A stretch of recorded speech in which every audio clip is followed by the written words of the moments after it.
guys. Second round. Fight's on. All right, and for the those in commercial break, you missed Tim Elliott. The last thing he said before getting off the stool was, "It's too quiet in here, Michael." Yeah, he said that in between a lot of heavy breaths, though, and I'm not surprised because the wrestling offense, it was just takedown after takedown after takedown, and that is the most exhausting aspect of mixed martial arts. But as you said, Brendan, he managed to speak to his coach in between and express his dislike for the no crowd. I like the advice of Royval's corner from Mark Montoya. Take a little bit off of your strikes because he understands that he's excited, right? He hasn't been here before, so he tried to throw everything with absolute power, take something off of it, and then you'll start to find your positions as he now is in top position. Yeah, well, now we see for the first time Royval on top. They've settled down. They're not scrambling all over the place. They're trying to pass the side control there. He's just going to get past that right knee of Tim Elliott there. And he's got to put Elliott flat on the back. You see how he's kind of on his side. He's not on any of his shoulders. Whenever you put a man down, you want him flat on the back. I don't need to tell you that, DC, of course. Royval weathering the early storm. Tim Elliott landing 3 takedowns in that first round. Bunch of attempts. Now it's Royval on top going to work. Some good shoulder pressure by Royval with that left arm. Exactly. And when you're a wrestler like Tim Elliott and you want to be the guy pushing the pace from the top, being on the bottom is the worst thing imaginable. I think that was a little bit of a mistake right there by Royval. He tried to jump guillotine, and now he's on the side. He needs to let go of the head. Yeah, that's just a sign. Choke here. I mean, that's tight. He's got to be careful. That was a sign of inexperience, still young in his career. First fight in the UFC, got a little excited, looking for the finish. You got to keep that top position if you get there. Elliott gets the head out now. Royval staying busy. Royval's dangerous off of his back, Brendan. I mean, at the end of the first round, he had Elliott in a very deep. That was a swing. Wow. Elbow attempt. So much for taking a little heat off of it. Tim is looking really tired here, though. Very labored in his movements. Getting a little sloppy with the striking, but still, it's the takedown. Mike, you can see the coach. You can see the corner of Royval kind of go, because he threw that big elbow and put himself in danger to get taken down. They were very specific to take a little off, like take your time. You don't have to rush it because now look at the position he finds himself in. Trying to work the mounted triangle once again. Going to keep that underhook, keep Royval on his back, but Royval does a good job. Scrambles, gets on top, but he's got to watch his neck. I don't think there's anything there.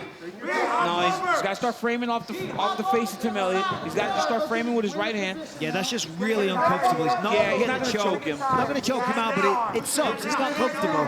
But I think of nicer places to be. But for Tim Elliott to just be doing that squeeze right now after all that wrestling, now he's mounted, Brendan. Yeah. Now he's in a solid position, but look at that. 2 minutes to work. Look at these guys scrambling on the ground. Stop movement of Tim Elliott. It's so hard to deal with. You know, he doesn't allow Royval to just get fixed in a solid position. Arm triangle. Look at this, and that's deep. Doing the right thing. He's grabbing the leg. That's going to release the pressure. Starting the attack from There Elliott. it is. Welcome to the UFC, Brandon Royval. A submission win in round 2. And, you know, I got to say, a lot of that was because of the exhaustion. You know, because that choke was in, but he was starting to defend, do the right thing. But when you're so tired from going from those takedowns after takedown after takedown, when somebody applies a choke, it doesn't need to be sunk in as much. If you're already stuck for breath, I mean, here it is. He gets top position. Tim tries to swim out. Rolls with it perfectly, tries to take the back, ends up on half mount there, sees the position, locks up the head and arm. He's just going to pull that left knee out. There it is, gets his instep, completes it, gets the side control. And then he grabs the leg. That's the beginning of the defense, but there was nothing left in the gas tank. He's gasping for breath, and he's like, get your hands off me.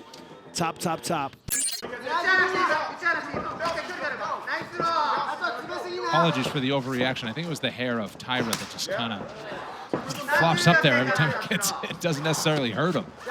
Watch Vergara's calf. He's already switching stance. I think that hurt him, those 2 big shots. We'll see if Taira can keep making that read. Ooh, nice left high. And you know what? Taira's thrown that kick quite a few times. He doesn't change. He doesn't switch into it. He just picks it up and throws that up. And look out for that right knee as well. He's got to be careful, though, throwing a lot of these shots from distance where he's not even getting a hold of Vergara. that can drain a lot of energy. I think the real read on that for the rest of the division is that he really wants that takedown, and you know, you got to kind of get the respect and get the striking rhythm going before you start forcing the shots.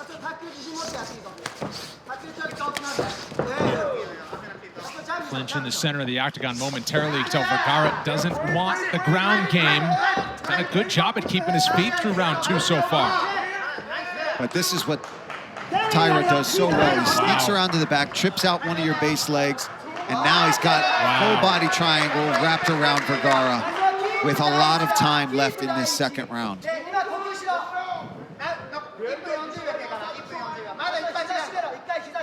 Vergara's doing the right thing. You see how he's got that figure 4 on the mat. That's where you want that zip tie on your belly. It's you know, body triangle. You want to have the lock on the floor. That way you can put pressure on the ankle of the opponent who's got the back. So Vergara's doing the right thing here, fighting the hands. Now let's see, and we just saw Taira make the adjustment. That's the constant adjustment from the bottom man. You have to, right when they go to switch their feet, you have to try to escape then. That's what's so frustrating about this body lock position. It sucks. It does, right? I mean, it just sucks. It could be pretty annoying. For anybody at home that's never been put in a body triangle, easy way to understand how it feels. Have somebody in your household that's slightly heavier than you sit on your stomach, and that's pretty much what it feels like. I'm glad you added to the analysis of it sucks, Paul, but that's why we love it. In case I was not clear enough, Brendan. Oh, he's getting under the chin here. He's getting under the chin. He's got the chin in there, but he can still can still choke with the chin. We've seen Damian Maia like break a jaw, like almost break a jaw with this position. So it takes a certain technique and squeeze to keep the jaw in there and still threaten the choke, because he's not quite under it, but it can still get the job done here. That is tight. Nice work from Vergara to hang in here, keep fighting those hands. Even though it's, you know, having trouble breathing or having pressure on that jaw, he knows if he control at least one hand of Taira, he can stay in this fight. But that body triangle and having somebody try to pressure you with a choke is just, like I said, it sucks. Taira let go of the neck momentarily, thought about the left arm, now he's back to it. More than a full round of ground control time here, with just under a minute and a half to go in round 2. Yeah, he's still not out of trouble here. Oh, man, every time it gets a little bit closer, you see Taira's trying to get that hand snuck behind the head of Vergara. This way, when he reaches back, he can't find that hand that he needs to attack. You don't know which one's which, and that's when that panic mode sets in. Vergara finally did a good job. He got underneath that bottom leg, but then you saw Taira. He's doing such a good job switching the legs every single time, and this is how the clock gets burnt. We saw Aljamain Sterling do this to Peter Yan and win the title that way. Nice armbar transition. Vergara able to nearly return to his feet. Can he get his That's it. Beautiful. Tatsuro Taira is still undefeated. He moves to 12-0, this time by armbar in the second round. 22 years old, and look out, other flyweights. That's his 6th win by submission.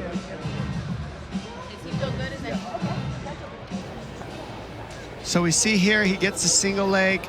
Vergara doing the right thing, stuff in the head, but he goes behind, takes the back, goes straight to his signature, hook the leg and trip. He's done this to most of his opponents. He's very good once he gets to that clinch position, but he does a great job with the back. He has the body triangle and then transitions beautifully to this armbar. This is not an easy finish, but Vergara pulls straight out, and that allows him to straighten that arm out and get the finish.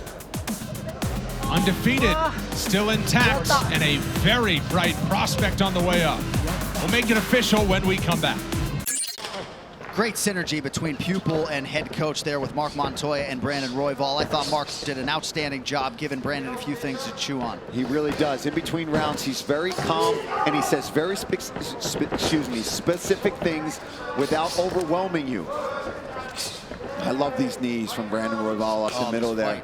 This fight. Leg kicks. He's just, and that's one thing Mark Montoya said to him. He's, I love the volume. Just stop crashing into that right hand. God, the cardio of these guys is insanity. He's looking for that guillotine. He's got it. That's tight. John, that's tight. You see a wince from Kai Kara-France. He might go to sleep here. Oh, he's popping out. He's popping out. Oh, he's readjusting his feet. He got it! Oh, Brandon Royval submits Kai Kara-France. The biggest win of his professional career comes tonight on Fight Island. There is a new flyweight contender, Brandon Royval. I'm telling you, that kid is the truth right there. To come in here, those are your 2 UFC fights. You come in, you take out somebody like Kai Kara-France in your second fight in the organization. Come on now. 2-0 in the UFC with as many submission wins for Brandon Royval. He has never been finished. The overall winning streak is 4. And what a moment for the Colorado man. Oh, I'm glad I'm here on Fight Island, John. It's moments like that that make it worth it. That was unbelievable for that kid to come in here and do what he just did here.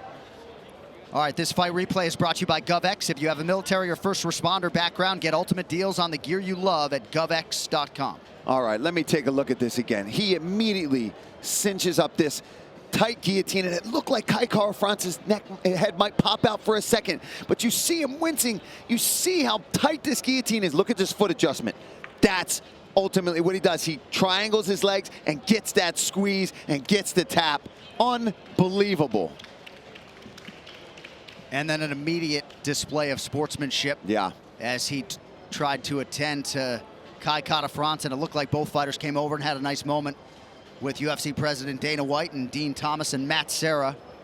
But man, what an incredible 2020 it has been for the former LFA flyweight champion, Brandon Royval. Tatsuro Taira. That was interesting. Not sure what he was doing there, but he did tell UFC.com this week that he's about to welcome Aguilar to the UFC. Ready? This is not an easy level. So Taira in well, Aguilar in a black, straight to action. It's not an easy level. But he got off to an easy start, and that's his move. As I said on the walk, 5 out of 6 submissions have come by guillotine. Not the best start for Taira. Arm in guillotine, though, Laura, makes a little bit of a difference. It absolutely does. They're much more difficult to finish than a guillotine without the arm. But right now, Taira, if he can, needs to start to tripod up and relieve some of that pressure that's on his neck there. But Aguilar doing such a good job of locking him down in place. He'll be all right, because Aguilar technically needs to be more on his side. He's kind of on his back. Of course, if you're ridiculously strong and you've got the shortest arms on record, which is what Aguilar has, the shortest reach in the history of the UFC, I believe. So what's that going to give you? It's going to give you a strong squeeze. Technically, it's a little too square on his back, but as I say, with the power, you never know, because that is clearly under the chin right now. It is, and to your point, Michael, with the angle being off, he needs to worry as well about potentially burning his arms out. You got to make a decision at some point. When do I give up on this, because I don't quite have it. Jesus Aguilar, biggest underdog on the card at plus 800. And Taira not panicking in this situation. Taking his time. He's doing the right thing. There's no need to panic right now. And because of the fence, it's making the escape for Taira very difficult. But he does need to fight the hands, because you can't take it for granted that just because you aren't being choked out right now, it doesn't mean that Aguilar can't make a slight adjustment, alter the grip, alter the positioning of his hips and where he is in relation to the canvas, and turn on the pressure. Taira's doing a really good job here of creating more of a perpendicular angle. I mean, he's making the angle for Aguilar even worse right now. So very slowly and methodically getting himself into a slightly better position. But to your point, Michael, I mean, the choke is still underneath the chin. Yeah, he's trying to fight the hands now. And Aguilar's let go. It's one-handed at this moment in time. Any second now. He switches his grip. Yeah, the head's going to pop out in a second. Well, look at the right arm of Aguilar. He hasn't got his hands joined.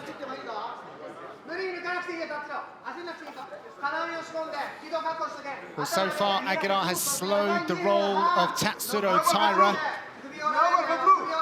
Halfway through round 1. I mean, the reality is, listen, that's his go-to move, the guillotine, so he likes it, right? But by doing that, he's now flat on his back. Taira is very, very good at jiu-jitsu, as I said on the walk. He's got no weak areas. And now Taira essentially got a takedown for free. And he looks like he might be thinking about an Americana here. Yeah. He's going to pass the guard. He's so long for the division. He's in a very powerful when he's crossbody in that top position like that, Laura. Yeah, and sometimes when we talk about reach, we only think about it being a factor on the feet. But it really can be a factor in the grappling exchanges as well. When you start going with a guy whose legs just feel extraordinarily long compared to yours, and the arms, it feels like you're kind of trapped in this spider's web. Just lovely work from Taira against Vergara. What I also like is, as much as you were saying he does everything very perfectly, Michael, he does take risks. There's a few risks. It does make it more exciting for him to watch. So he's got a little bit of growth to do, but a very, very exciting prospect. Well, he's got some escaping to do right now because we see the arm tied up. Taira, well, he kind of let it go there. But he's progressed to full mount.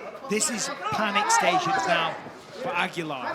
Now he's thinking about the triangle. He's got it locked up. Yeah, he's got the triangle. Joined, and potentially we're going to see a submission in a moment. It's very tight, very technically proficient, Taira.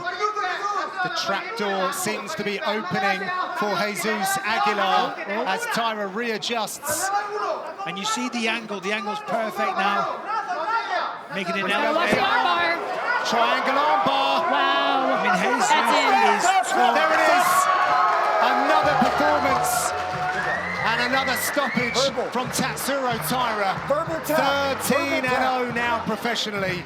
What a prospect this man is. I mean, a huge prospect. The adjustments that he made in that grappling exchange really demonstrate a very high-level fight IQ for such a young man to transition from the top mount. And then, okay, here you can see Aguilar doing a good job here, tucking his arm. He's trying to get the arm to the other side, but then Taira recognizes, the hand's right here, and all he has to do, hip up, stretch it out, go belly down. And once you're in this position and you have the elbow in the right spot, it's really difficult to get out of that spot. Just excellent work from such a young man. I mean, I'm excited to see what he can do in this division, John. I mean, he's only been here a few fights and already grabbing a lot of attention. 3 fights, 3 wins. A verbal tap. He was all tied up in there. You ready? Fight! This fight cock is brought to you by proper number 12, Irish Whiskey. Wow. Schnell getting after it early. Yeah, he's very aggressive. Well, he's got to be very emotional. Yeah. Seeing as how his mother just died, coming into this fight, saying to the camera, "I love you, Mom," before the fight. Yeah. I'm going to tell you, man, it is almost paralyzing to go through what Schnell went through recently. To see him in there, again, it speaks to who he is as a man, and that fighting spirit is what he's going to have to rely on tonight against Royval. He lost his mother during this training camp, thought long and hard about pulling out of the fight, but wanted to compete in her honor tonight as Royval connects there. Furious pace early. Go ahead. Sorry, here's the problem, John. Early in his career, before Schnell developed this style that is more patient, more careful, he would get knocked out because his chin was kind of failing him at times. So he's got to be very careful not to get caught with anything from Royval. He just snapped, right hand. yeah, he just snapped Royval's face back with a left hand. Down for Schneller! You got to look out for that leg. Oh my goodness. Schnell fighting like a man possessed early. All over him. Oh my goodness. He's got to be careful during the transitions. Yep. I mean, Royval is a tremendous grappler. Also, that right arm's pinned down. The right arm has got to get free. He's got to get that right arm off the mat. He's keeping it there. That's not good because he's going to get that omoplata. He's going to reach over with that left leg and pull it across. That's one of the issues wrestlers have trouble with. Yes, posting. Posting and putting your feet in the middle. That's why so many wrestlers would get submitted. Royval did a great job there of using the legs to try to sweep, but Schnell adjusts. Oh, and he's got a guillotine. Oh, he lost it though. But he dove for it. But that's, and honestly. Oh, but look at this. Darce, it looks like there's a Darce under there, but Royval's fine. Wow, this is a wild fight. Absolutely. Oh, my goodness. Royval's got it. He tapped. Brandon Royval by submission. Get used to hearing that. He double tapped. Wow. He tapped with both hands. Royval has a killer guillotine. His guillotine is sick. Once it is official, it will be the 9th career win by submission for Brandon Royval, who has all the respect in the world for Matt Schnell. He just said, "I love you, man." But tonight belongs to Raw Dog Brandon Royval. Tremendous. 2 consecutive wins in the UFC Flyweight division. And now a look back at tonight's freaky fast finish, brought to you by Jimmy John's. Wild while it lasted. Sean Shelby just said, can we do this 2 out of 3? Because I'd like to watch that one again. Yeah. But right here, you see, Schnell had attempted a couple submissions, played with fire to the point that Royval jumped on that guillotine, double tap from Matt Schnell. And that was tight. You know, and listen, Brandon Royval, as we've seen on a number of occasions, when he can get to this position, when he can get you fighting the way that he wants you fighting, he's as tough to fight as anyone. He got hurt, dealt with the adversity, ultimately submits Matt Schnell. Great job by Brandon Royval. And it was a serious injury for Royval. Latour surgery, torn labrum in the shoulder, a chip bone. They put a piece of his collarbone in his shoulder. But Brandon Royval is a bona fide UFC flyweight contender. We'll talk to him after this. We're back in 30 seconds. Taira going to these calf kicks, but Hernandez, He checked that he's one. got a chance here. He's got great boxing. He made a mistake in the first round. He paid severely for it, but he did survive it. Now he's got to try to do something to get the respect back from Taira and hurt him. And Laura, he's had my goodness! Oh, it buzzed him! Oh, it buzzed him! Hernandez is hurt! Big shots from Taira.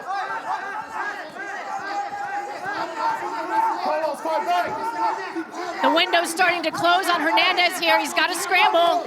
Oh, he's in trouble, guys. Stop, he's done. Wow. There it is, first UFC knockout for Tatsuro Taira. It is not one threat, a double threat, triple threat for the Japanese fighter. Look at the damage. Yeah, Tatsuro Taira, not just a grappler he showed tonight. I mean, he's got the hands as well. This man is a factor in this division. Wow. 100%. I mean, 5-0 here in the UFC, now with a knockout on his record. Let's take a look here. Look at this right hand. Boom, right down the middle. Staggers Hernandez, follows up with a beautiful combination. And then on the ground, I love that he ended up finding a way to get the TKO. Look at that. And eats a left hook for it, but just landed the bigger, powerful shot, showing off his speed, gets in there, and just is relentless on getting Hernandez, who tried his absolute best to survive, but just Taira too much.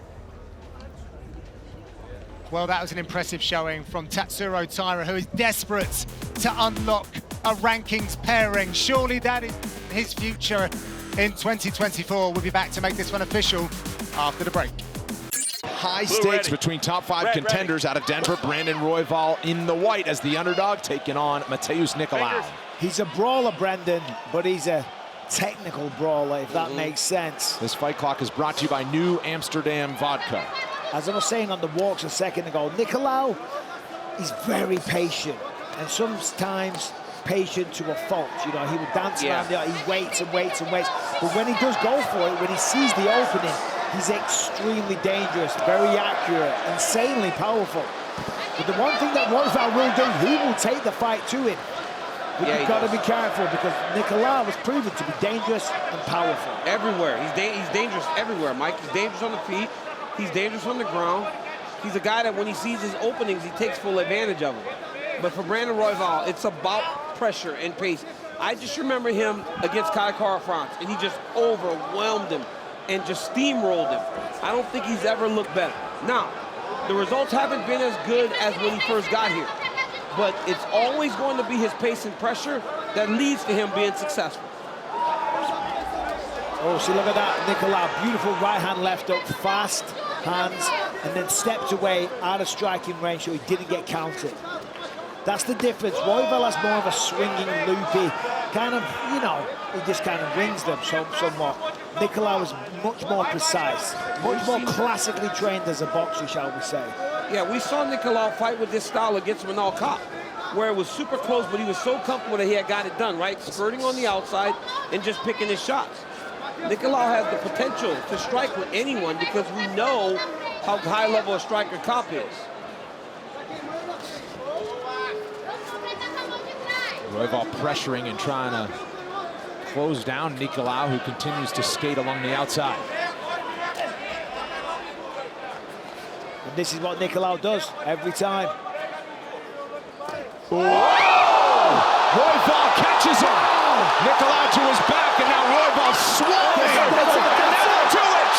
Brandon Raw Dog Royval says he wants a shot at the belt next. That was amazing. Oh my goodness. I mean, he caught him with a shot, Nicolau, and then he gets countered, drops, looks like he's out, and then the follow-up elbows. Man. What a moment for Brandon Royval. And what a statement.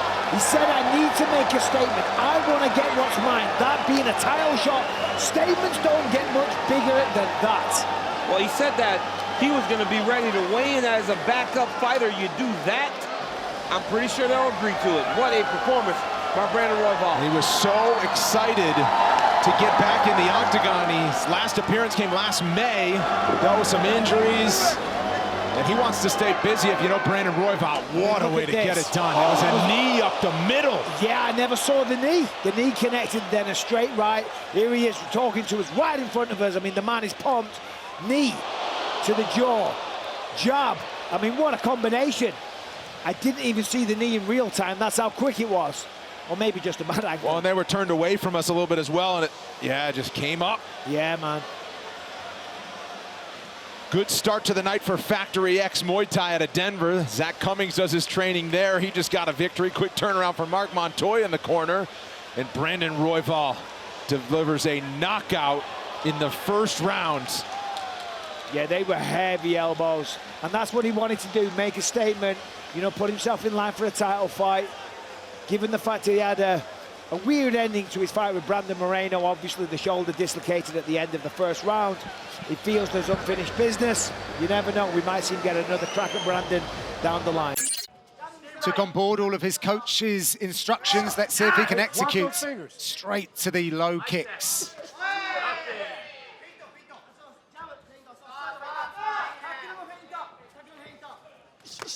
Taira's just clean. Very, very skilled. Everything's textbook. The knee, the tie clinch. Wait for it here. Little bit of chaos from Perez.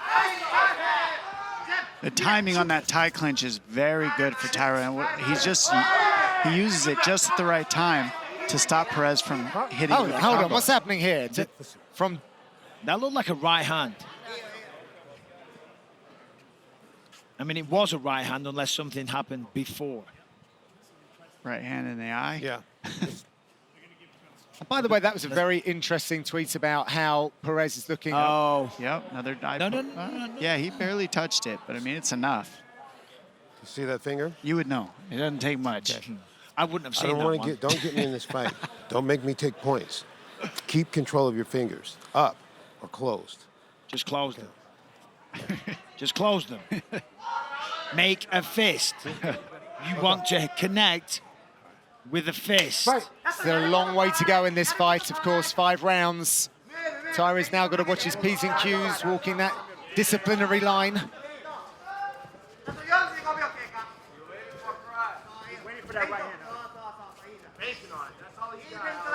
So fans spotting how crisp Taira's striking is looking tonight, because we've just seen him do his work with the grappling.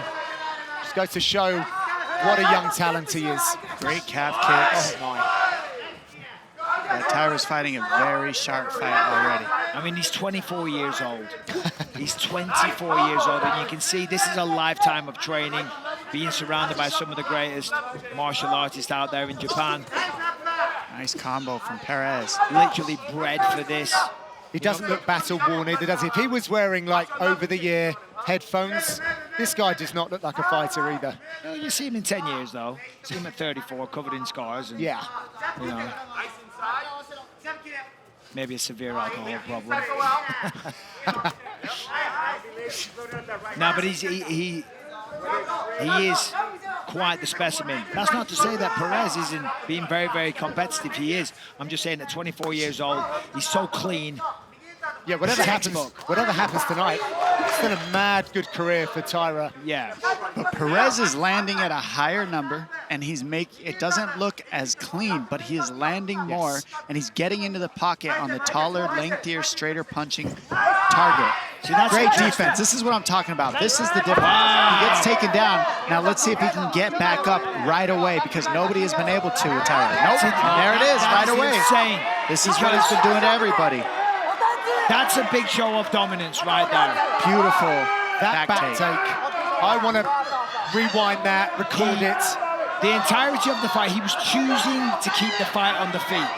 The one time he decided that I'm going to take you down, he was able to do that. As I'm saying, that's so impressive. Look at the body triangle and how he's using it to leverage the leg of Perez to try to take him down. He's trying to whip him down with, see how he's, so that was a beautiful takedown, the way he does that. That was crazy. Wow. Oh, I think he hurt his, Oh, he no. tore something in his knee with that takedown. Yeah, That's the end of the fight. He's in a lot of pain.